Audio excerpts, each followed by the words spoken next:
White House in disarray. Trump's victory lap clouded by chaos.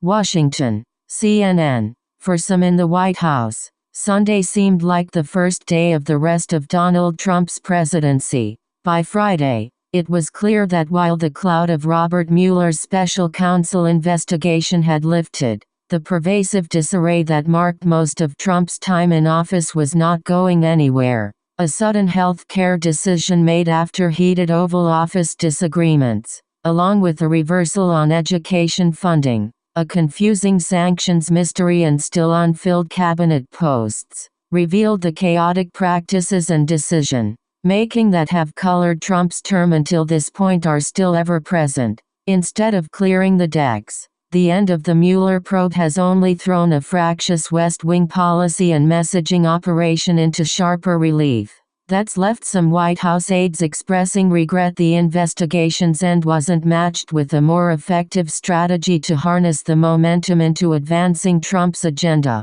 And GOP lawmakers are scratching their heads at a health care push few believe makes political sense.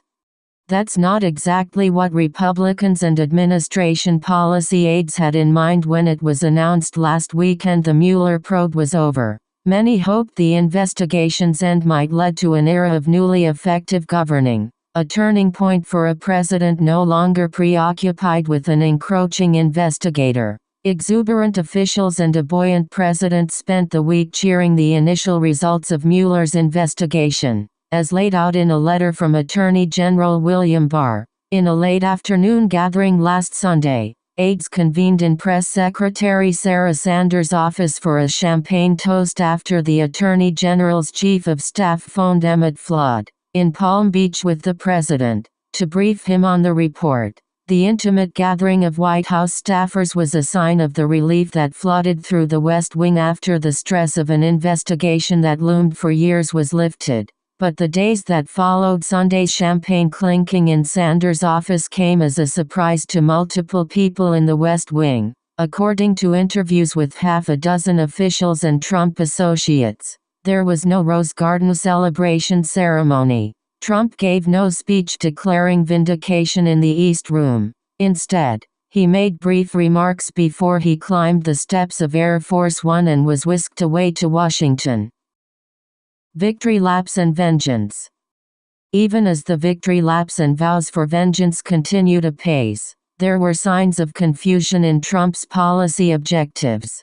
Tuesday's surprising announcement the administration would ask a court to invalidate the entire health law known as Obamacare came before anyone in the White House had put in place a strategy for passing a replacement. It came over the objections of senior cabinet officials, who questioned the political and legal wisdom of scrapping popular components of the measure without a clear plan to restore them during a heated Oval Office meeting on Monday.